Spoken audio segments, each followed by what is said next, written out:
आज मिलादुन्नबी है, क्या सहाना ही नूर है।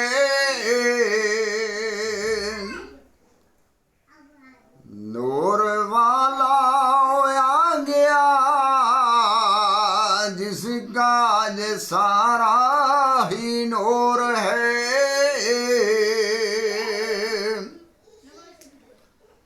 अब आका जी के गुलामों को खुशियाँ मनाने तो दो।